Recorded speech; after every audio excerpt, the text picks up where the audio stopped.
The overall stock position of fertilizer in the country is comfortable.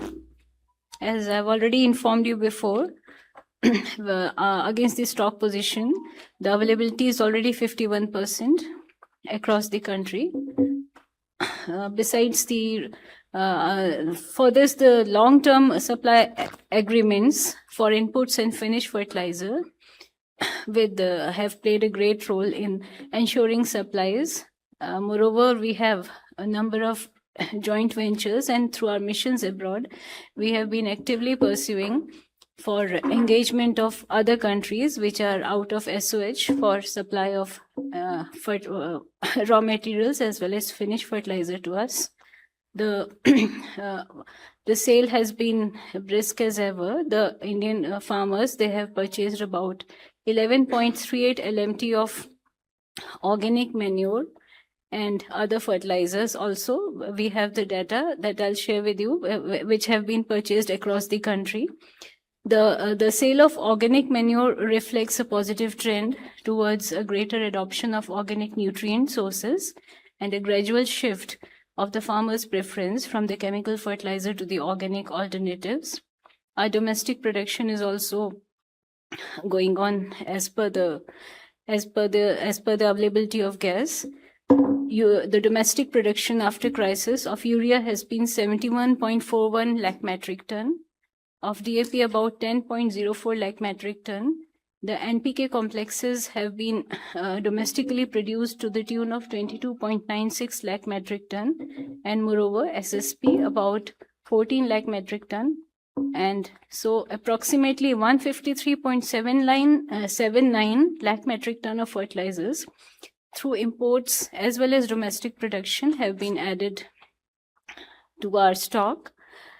In coordination with our 28 missions abroad, the country has secured supplies of urea from Oman, Malaysia, Vietnam, Georgia, Nigeria, Russia, Finland, Egypt, Algeria, Turkey, and Netherlands. The DAP and NPKs have also been procured from various sources out of SOH, like Russia, Morocco, Egypt, USA, Jordan, South Korea, Tunisia, and from Saudi Arabia via Red Sea. So the matter is being reviewed at the highest level regularly. The fertilizer security remains as strong as ever. Thank you. Thank you, Aparna ji. Now we take updates from Petroleum Ministry. Over to you, Sujata. नमस्कार. देश में crude, petrol, diesel, LPG और natural gas की supply stable है. हमारी refineries उच्चतम क्षमता पर चल रही हैं. अभी भी कुछ रिटेल आउटलेट्स पर अधिक सेल देखी जा रही है, परंतु हम सरकारी oil marketing company smooth supplies ensure करने का प्रयत्न कर रही हैं. पिछले 3 दिनों में 1.40 करोड़ कुकिंग एलपीजी सिलेंडर्स की बुकिंग रिसीव हुई हैं. इसके अगेंस्ट 1.49 करोड़ डिलीवरी की गई है. इसी पीरियड के दौरान लगभग 22,340 टन कमर्शियल एलपीजी की सेल हुई है. 5 किलो के सिलेंडर्स लगभग 1,91,000 सेल हुए हैं. इसमें से लगभग 10,000 सिलेंडर 566 कैंपों में किए गए हैं सेल. पीएनजी कनेक्शंस के संबंध में since March 9.42 lakh PNG connections gasified हुए हैं और 3.12 लाख कनेक्शंस के लिए इंफ्रास्ट्रक्चर क्रिएट हुआ है. 9.44 लाख नए कंज्यूमर्स रजिस्टर हुए हैं. In addition to this, Government of India, White Letter 10th June, has requested Chief Secretaries of all the states and Union Territories to issue necessary instructions to district collectors, district magistrates, commissioners, special officers of urban bodies to collaborate with respective SLCs, CGD entities to nudge and urge LPG consumers to fully migrate to PNG wherever available. The involvement of district and urban body administration will improve the outcome of ongoing effort of the government in expanding PNG network. 1 जून से अभी तक लगभग 4,180 ton C3C4 molecules और 3,400 ton butyl acrylate की cell विभिन्न refineries के द्वारा की गई है. पिछले 3 दिनों में 225 एलपीजी सिलेंडर सीज हुए हैं, 2 एफआईआर रजिस्टर हुई हैं और 1 व्यक्ति को अरेस्ट किया गया है। ऑयल मार्केटिंग कंपनीज के द्वारा भी 19 डिस्ट्रीब्यूटर्स को शो कॉज नोटिस दिया गया है और 19 पर पेनल्टी इम्पोज की गई है।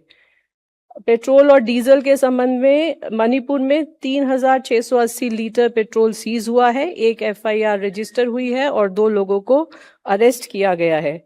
पिछले 3 दिनों में ऑयल मार्केटिंग कंपनीज ने भी 291 डीलर्स को शो कॉज नोटिस दिया है, 14 पर पेनल्टी इम्पोज की है और 461 को सस्पेंड किया है।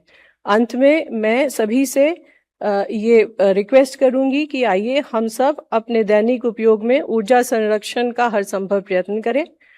अपनी आवश्यकता के अनुसार पेट्रोल, डीजल और एलपीजी सिलेंडर का क्रय करें और अफवाहों से बचें। जहां पर भी संभव हो वहां ऑल्टरनेट सोर्स जैसे पीएनजी, इंडक्शन और इलेक्ट्रिक कुकटॉप पर का उपयोग करने का प्रयत्न करें। धन्यवाद।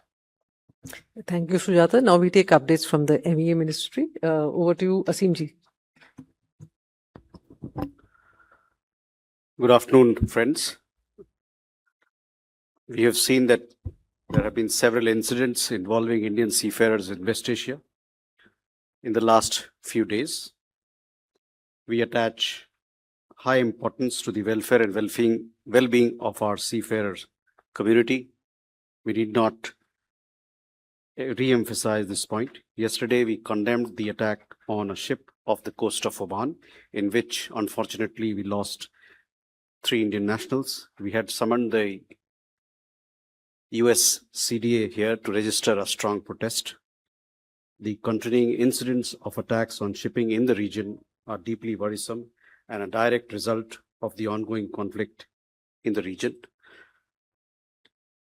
These attacks must cease and end, and we also call for dialogue and diplomacy so that we can have an early return to peace and stability in the region.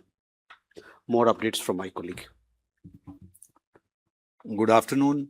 Ministry of External Affairs continues to closely monitor the developments in the Gulf and West Asia region.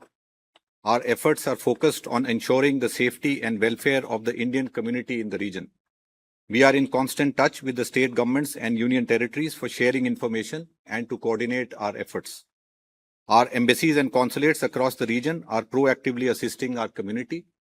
They are operating round-the-clock helplines to provide timely assistance to Indian nationals. They are also in close touch with the local governments. Advisories are being issued, including information related to local government guidelines, flight and travel situation, consular services, and the various welfare measures being undertaken for the community. Our missions are actively engaged with the resident Indian community. They are regularly interacting with the Indian community associations, organizations, professional groups, and Indian companies to address their concerns. An update on recent attacks on commercial vessels off the coast of Oman. A status update on MT Marivex. MT Marivex, a Palau-flagged vessel, was targeted off the coast of Oman on 8th June 2026. The ship had 24 Indian crew members on board, all of whom were safely rescued. Our mission in Oman has been rendering all assistance to them and has been in constant touch with the concerned authorities to facilitate their early repatriation to India. They are expected to return to India tomorrow. A status update on MT Setebello. You would have seen our statement yesterday condemning the attack on the commercial vessel MT Setebello, a Palau-flagged ship off the coast of Oman. There were 28 crew members on board, including 24 Indian nationals. Out of the 24 Indian nationals, 21 have been safely rescued. Unfortunately, 3 Indian nationals have lost their lives. We express our deepest condolences to the families of the deceased. Our mission in Oman is in close touch with the concerned authorities for early repatriation of their mortal remains. Our mission is also rendering all assistance to the rescued Indian seafarers and remains in touch with the concerned authorities for their early return to India. A status update on MT Jalveer. Today, we also learned that commercial vessel MT Jalveer, a Guinea-Bissau flagged vessel, came under attack off Shinaz port in Oman. The vessel has 20 Indian crew members on board and all are reportedly safe. Our mission in Oman is closely monitoring the situation and coordinating with the Omani authorities for the safe evacuation of the Indian crew. The continuing incidents affecting commercial shipping in the region are deeply concerning. We reiterate the importance of ensuring the safety and security of seafarers and of maintaining free and unimpeded navigation and commerce through international waterways in accordance with international law. Thank you. Thank you. Now we take updates from the Shipping Ministry. Over to you, Mukesh. Good afternoon. Ministry of Port Shipping and Waterways expresses its concern on the recent incidents involving merchant vessels in the Persian region. Details of the recently reported incidents are as follows.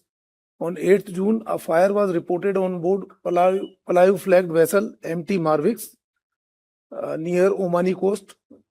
There were 24 Indian crews on the vessel and all crew members were safely rescued by Omani Air Force. On 10th June, yesterday, as my friend has informed, vessel MT Setebelo, Palau flagged oil tanker was attacked and onboard emergency procedures were initiated. At the time of incidents, total 28 seafarers were there on the board, including 24 Indians, 2 Pakistani, 1 Russian and 1 Ukrainians. Unfortunately, 3 Indian crew members have lost their life and we extend our deepest condolences. The deceased are Mr. Suresh Patnala, Chief Engineer, Mr. Shivanand Chaurasia, Fitter, and Mr. Athaya, Cadet. The remaining 25 crew members, including 21 Indians, have been safely evacuated. The ministry is in touch with the next kin of the deceased crew members and providing all supports. Seamen Welfare Fund Society has been asked to pay rupees 10 lakhs to the family of each deceased. On 11th June, that is today, Guinea-Bissau flagged vessels, that is bitumen tanker MT Jalveer, was reportedly involved in a maritime security incident in the vicinity of Shinia Port, Oman. The vessel has 20 Indian seafarers on board and all of them are reported to be safe. No casualty or injuries have reported. As per the latest information, evacuation of crew members to Shinas Port has commenced and I think 6 more are to be evacuated. Ministry is closely monitoring the situation and is in continuous coordination with Ministry of External Affairs, Indian missions abroad and Indian Navy and other relevant stakeholders. DG Shipping Control Room has handled 12,331 calls and more than 27,000 emails since its activation. In last 72 hours, 311 calls and 683 emails have been received from seafarers, their families and maritime stakeholders.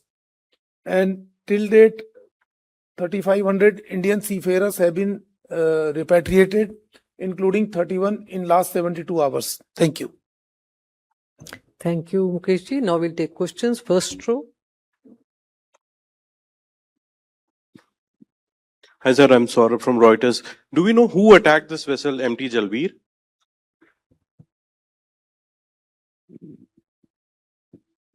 Sir, what was the reason for the death of the 3 Indian seafarers? Hi, Second row. Yes. Sesha from NDTV Profit.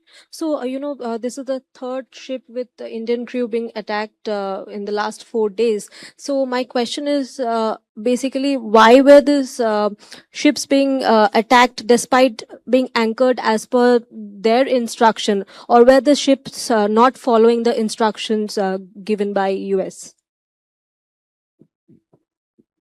So, this is for Aparna, ma'am. Ma'am, yesterday, one of the major tenders for import of urea opened, and there was a sharp decline in prices quoted in that tender. So, do you think that with this, the whole talk about the subsidies exceeding 3,40,000 crore, there will be some rethink or relook into that because of the tender prices have crashed sharply, almost 51% decline? Thank you. Amal Zadi from PTA. Question can be taken by either Shipping Ministry or MEA. Of the 3 tankers that have been attacked, how many were sanctioned or shadow fleets? One at least we know was a sanctioned tanker. The other 2, were they also under sanctions list? to Sujata ma'am, how many airlines have signed up for the ATF mechanism that was approved earlier this month? Thank you. Hi. First question, either Mukesh sir or Randhir sir or Asim sir can take. Just wanted to understand. See, according to the Americans, as per the reports that we've been seeing internationally, the tankers that they've been attacking to disable their engine rooms, according to them, they seem to be involved in Iranian trade, and they had earlier been warned that they should not proceed, but for whatever reason they did, and probably that's why they were attacked. But isn't it a bit sort of concerning, the exceedingly high number of Indian seafarers on board these sanctioned tankers? And is there something that the government can do at its level to, I don't know, probably discourage them from being employed with entities involved in US sanctioned trade? So that's one. The second question is for Sujata ma'am. Again, ma'am, there is a lot of fog of war related to the Strait of Hormuz and its actual status. Although we've seen some traffic picking up, every few days through the strait, but now Iran is again saying that they're closing down the Strait of Hormuz. So just wanted to understand what is the current stock situation with regard to crude, LNG and particularly LPG, considering our extreme dependence on the region for those fuels. Thank you. We can come back to the first row, 161 and 67. Then we'll take the third. Hi, Sujata ma'am, Sapna here from CNBC. Just wanted to understand that, if, post the previous ATF price hike recently of 10% odd, so in case airlines don't come forward, I mean, what's the situation like? I mean, if they don't opt for the stabilization fund, will OMCs, still revise their prices? I mean, what happens at the OMC end? Thank you. नमस्कार sir, मैं आनंदमणि त्रिपाठी हूँ राजस्थान पत्रिका से। अभी जिनकी इस घटनाक्रम में death हुई है, क्या उनकी बॉडीज मिल पाएंगी? एक सवाल ये है। और जो घटनाक्रम हुआ है उसमें 3 जिन लोगों की डेथ हुई है, क्या उनकी बॉडीज मिल पाएंगी? क्योंकि ये बार-बार ये सवाल आ रहा है कि मतलब होगी। दूसरा सवाल मेरा पोर्ट से है कि पाकिस्तान बॉर्डर से सटे हुए इलाके में 6 नए पोर्ट बनने की बात आ रही है, तो क्या वो पोर्ट बनाए जाएंगे और कब तक बनाए जाएंगे? धन्यवाद। A third row, we can take from here, 24, and then we go that side. Thank you, ma'am. Vinayak Dikshit from RT India. My first question is for the shipping ministry. Sir, if you could give us an exact number as to how many Indian seafarers and Indian flagged vessels are still stuck in the Persian Gulf. And the second question is for the MEA. Sir, if you could shed more light about the meeting with the charge d'affaires of the US Embassy, and have they given any assurances to India so that any such incidents don't take place in the future as well? Yeah, hi. My question to Aparna ma'am, I just want to learn from your side, how much fertilizer we have imported in the current fiscal, and how much more we intend to import during the current Kharif season.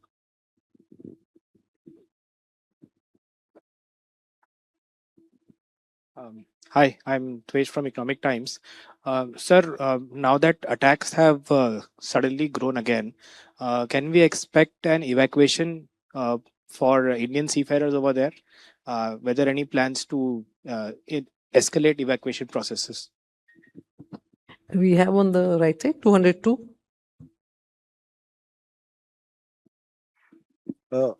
My question is to Mukesh Mangal, sir. Hello, sir. Dev from Times Now. Sir, is there any specific reason as to why Indian flagged vessels are coming under attack? Because I mean, people seem to have an inclination or liking towards us in a wrong way. Or is it probably because we are carrying fuel? That is the reason, or there is no established reason, or it's just a random attack? What could be the exact reason, in case if you know? Good afternoon, sir. Randhir sir and Mukesh sir, my question is from both of you. I'm Shivani from India Today. Is there a guideline that these vessels need to follow while they are crossing this area of the Oman, Gulf of Oman? And is the Indian Navy is also involved in the present rescue operation of MT Jalveer? Okay, we were all the questions. We begin with fertilizers.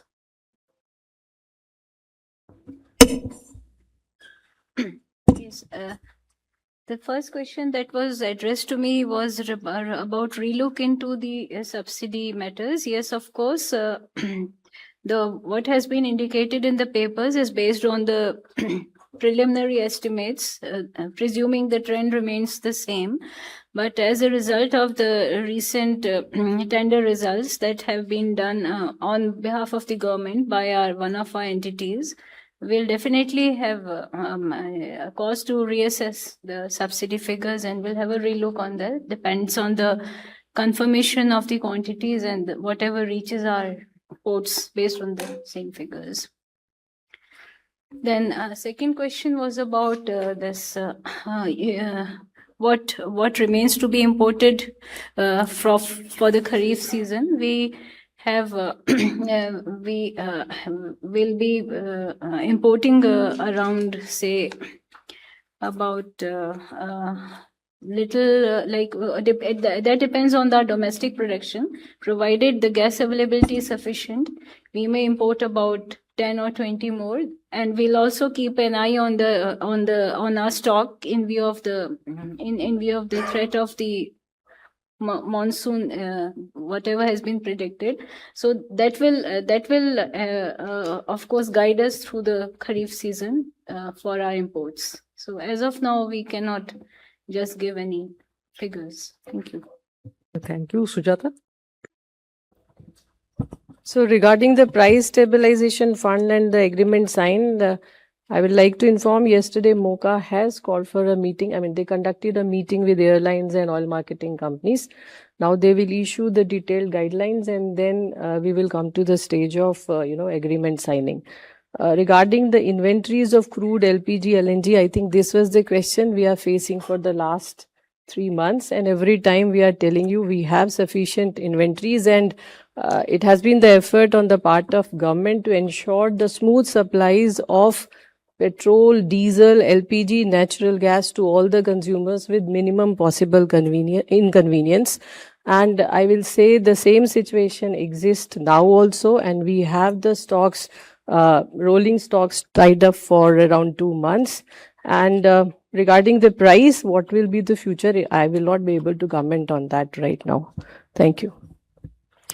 Thank you. Now between ME and shipping. ME, will you take the questions first? So thank you. Most of the questions are interlinked, so I'll answer them together.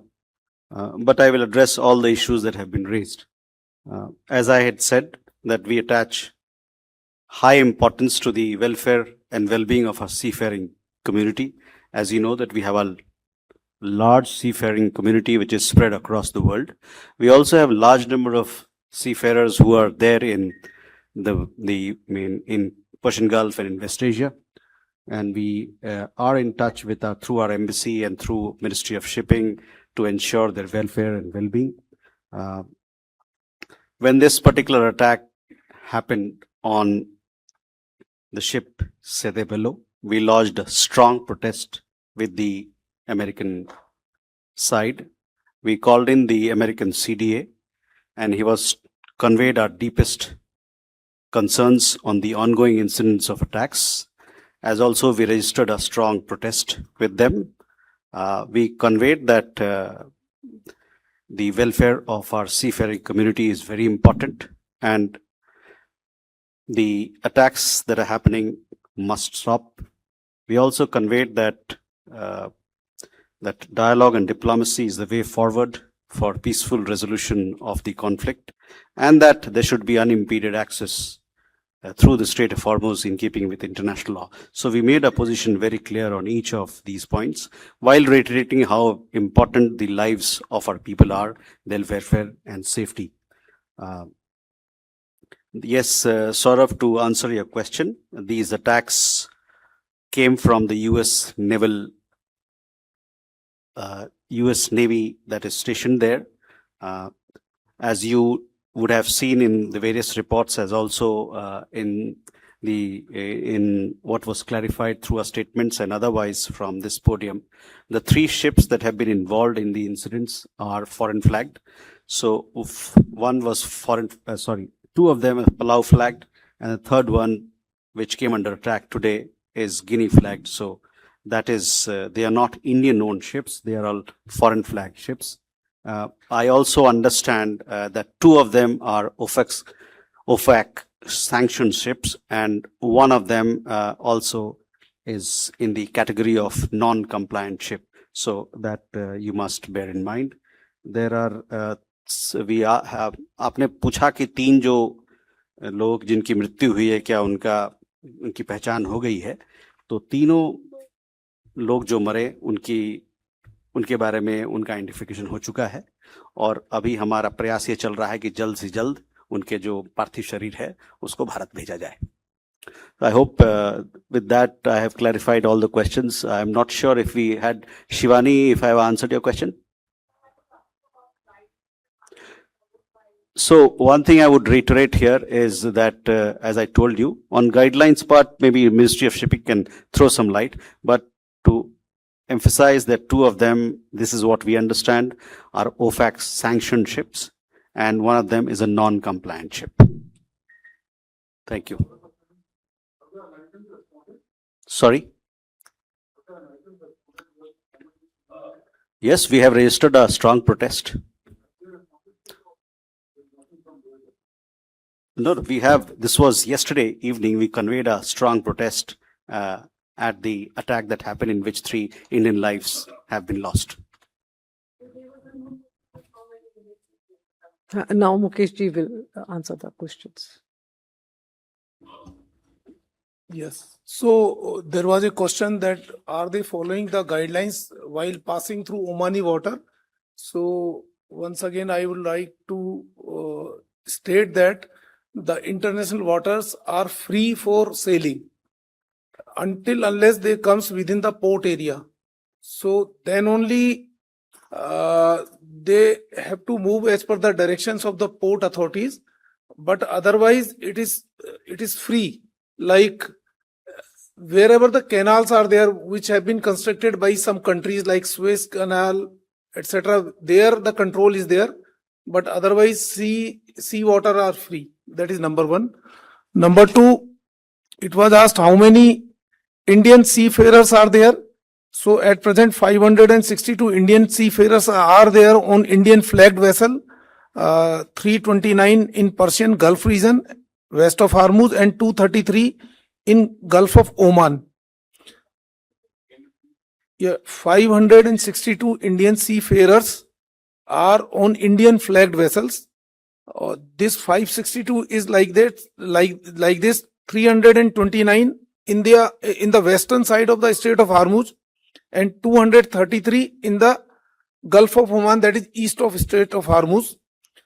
And as regard to total number of seafarer in Gulf region, they are about more than 18,000. Now this more than 18,000 means there are seafarers who are working there, like when there are platform vessels are there, those are also treated as vessels only.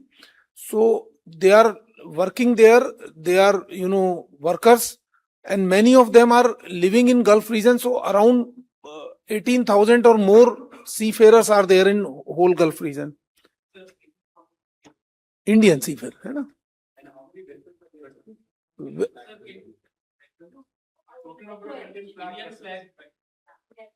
Yeah, 13, है ना? And then some more questions were there. Of course, my friend Randhir has already replied most of the questions. It's not that only Indian flagged vessels are being attacked. It's like for last 3 incidents, they were not Indian flagged vessels. And there was a question that some 6 new ports are being constructed near Pakistan border. So these ports are under the jurisdiction of government of Gujarat. So I don't have right now specific information. So next time I'll give this information. Reason for? No, reason for casualty means there is an attack. If anybody if comes under that attack, then he can be, injured, or he can die also.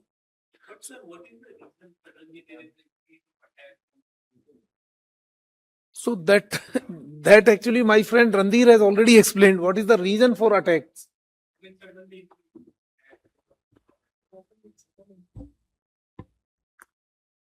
Sorry, I didn't get you.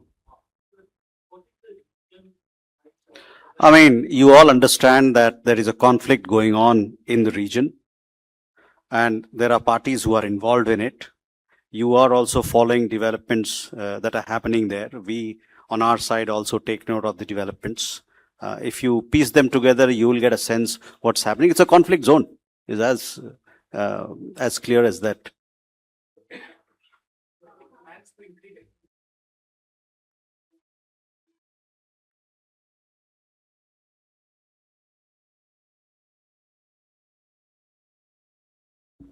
Sorry? No, already I already informed that in last 72 hours, we have rescued, we have, repatriated 31 seafarers from that region.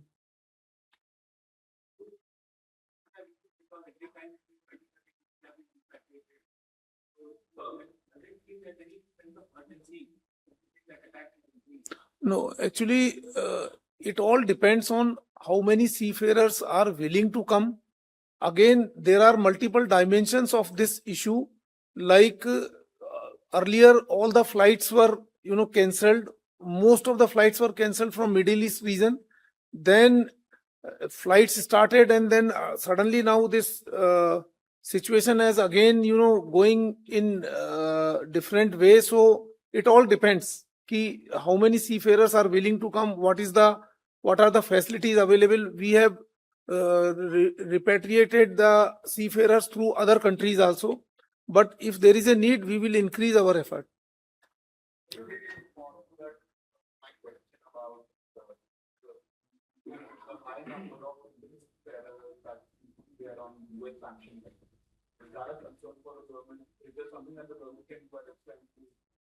So first of all, that we have around 3.2 lakh seafarers from Indian seafarers. So we are having pretty large number of seafarers globally, and so because we have more number of seafarers, so every likelihood that more number of Indian seafarers are there on the vessels. And I can't comment on that why Indian seafarers are there on US sanctioned vessels. Again, there are two type of sanctions. Maybe as many as type of sanctions could be there. Like tomorrow, some X country says ki I will also issue a sanction list, so that can't be controlled. But there is a list, UN sanction list is there. Then, as you have told, some US sanction list is there. So it all depends ki which country is sanctioning which vessel. But of course, we, as per our conventions and all, we have already issued guidelines for UN sanctioned vessels.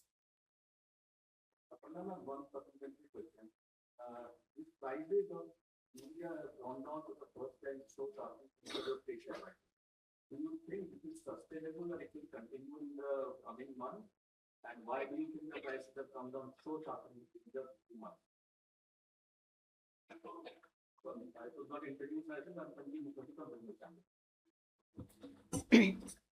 So, if you have been following the reports in the papers, it must be quite obvious that the coming down of the prices is because of entry of new countries into the market, and they have entered in a big way. So with this, the prices have come down sharply, and moreover, our stock position and our production is going on seamlessly. So maybe that is also an indication to the countries from whom we are importing, that we may not need, our requirement may come down also. So there are a number of factors. So consumption and our stock position, these are also related. And because of this, the prices may have been impacted. So let's see how this trend continues, and hopefully it will be. Yes, thank you. All right. What do you think?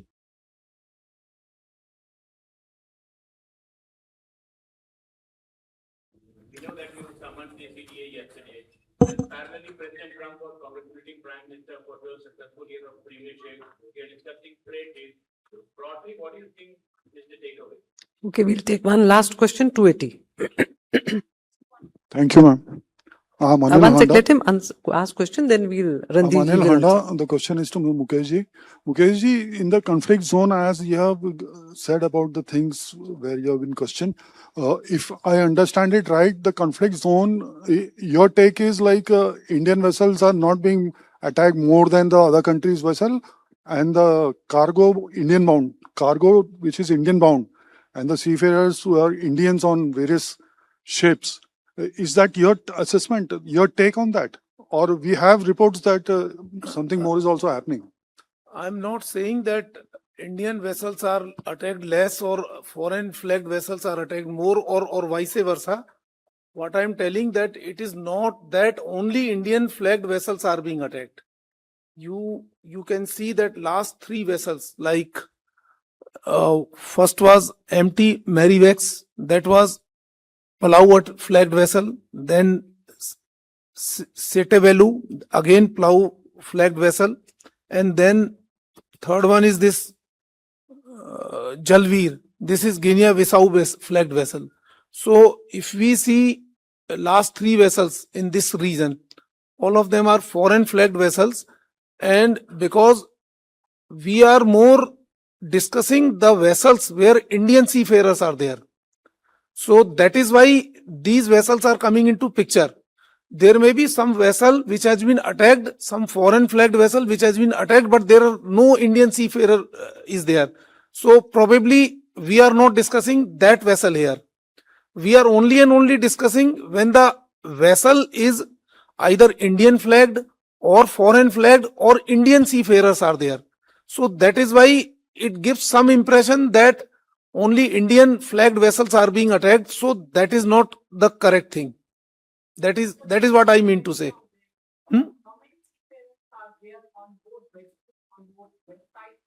So that is what I told.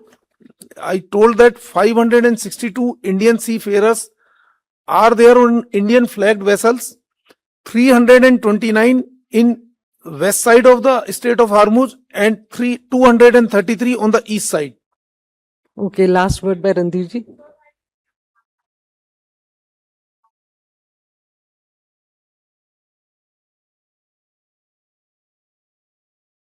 I'm sorry, I think I have not given any reference of Indian Navy, but it was asked whether Indian Navy is involved, so that I cannot comment. But the third vessel, which is Jalveer, I think Omani Navy is doing the this evacuation efforts. Omani Navy is doing. I have not told Indian Navy. Okay, 209 is also there. We'll just take it, and then Randir ji can. Okay, 78. This is for Sujata ma'am. A notification has been issued to exempt excise duty on E22 to E30 petrol. So has there been any timeline that has been decided for nationwide rollout? On the same lines of what he just asked, can we, are these signs of that we might see higher mandate? Are these signs that we might see higher mandate of ethanol in petrol very soon? And also, has there been an assessment, progress in assessment as to what impact it would have? Because there was a lot of controversy on the impact on vehicles, and majorly it was the reason why rollout of higher blended ethanol was delayed. So, has there been a progress in that assessment as well? So Regarding this excise duty, I also want to clarify a few points. One, blending of ethanol with petrol at depot level is theoretically a manufacturing activity which can be subjected to excise duty. E20 was exempted by the Ministry of Finance earlier also. Same clarification has been issued for higher blends and there is nothing new.